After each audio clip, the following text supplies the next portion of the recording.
live in high definition. This is Wave 3 News.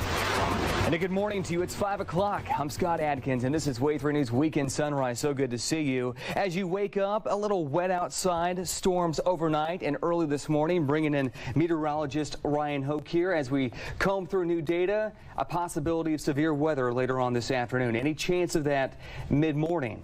You know, mid-morning is going to be okay. It looks like we're going to have the potential for some stronger thunderstorms, especially with this line moving through right now.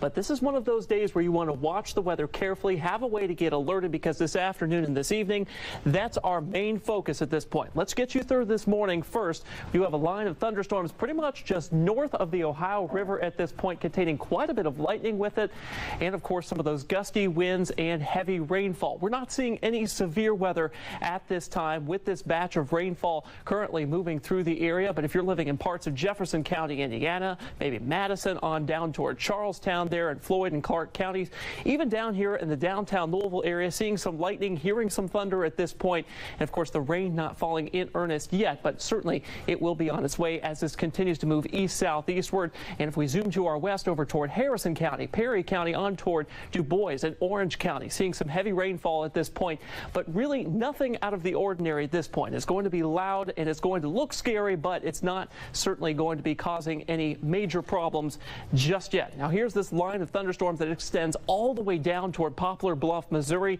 Folks who are on the Kentucky side of the river saying, well, we're not seeing the storms yet. They're on their way. This line right here, this portion of it near Evansville, will be moving in as we go throughout the mid-morning hours. But that's round one. Round two of the potential storms this afternoon and this evening could pack a punch. We're talking about a high risk, a very rare high risk of severe weather issued mostly to our north and west in portions of Indiana. All of us in Kentuckiana are under a moderate risk for today, and we're certainly going to be monitoring that as we go throughout the afternoon. Temperatures are warm right now. That is adding fuel to the fire for the severe weather this afternoon.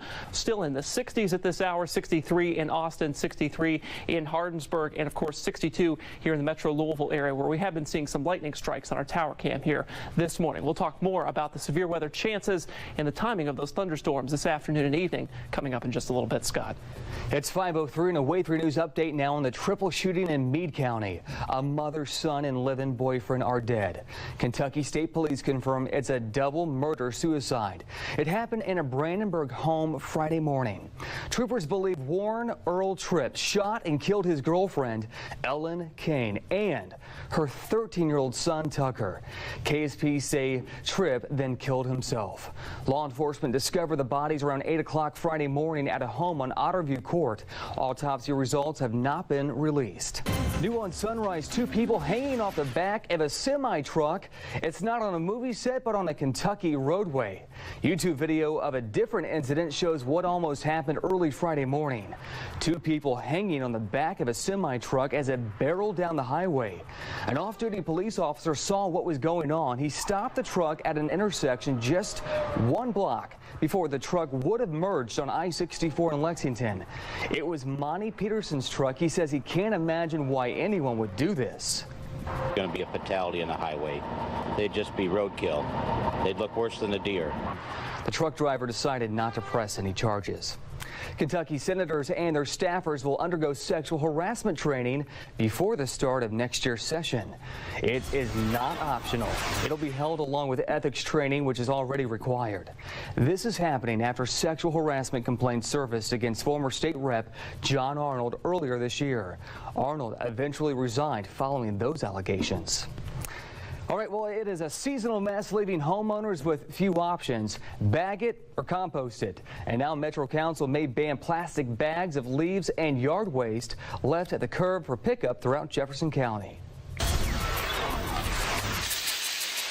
A possible change in the way you tidy up those autumn leaves. I've been trying to grind them up the best I can with my mower and put them on my flower beds. A mindset to pitch those plastic bags. The more you can keep out of the landfill, the longer you can use it.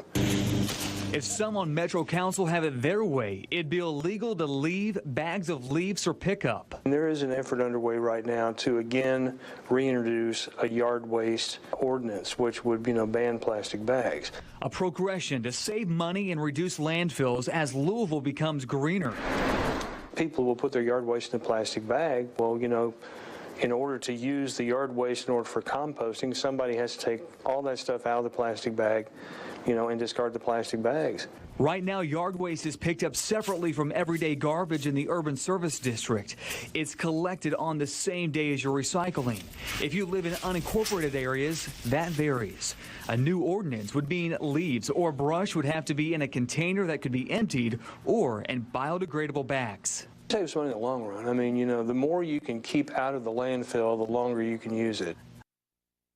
And you can also drop off leaves and any yard waste at 3 locations throughout Louisville. You can find out where on Way3.com. Just click I Saw It on Way3 News. Tree Mendez volunteers show up in a neighborhood many say they don't even live in to help spruce up city streets. This weekend, dedicated volunteers planted 160 trees throughout Portland's neighborhood. It's part of the nonprofit group Louisville Grows, Louisville Loves Trees. The saying goes, the best time to plant a tree is 20 years ago, but the second best time is today. So I see the symbolism of planting a tree as finally getting around to the things that we need to do as a community. Trained arborists will teach neighbors how to care for and maintain the new landscaping. Parents of future and current elementary students got a snapshot of all the Jefferson County public elementary schools. This is the JCPS Elementary Showcase of schools inside the Convention Center Saturday.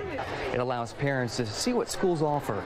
The showcase also provides a meet and greet with teachers and principals as parents decide where to send their child.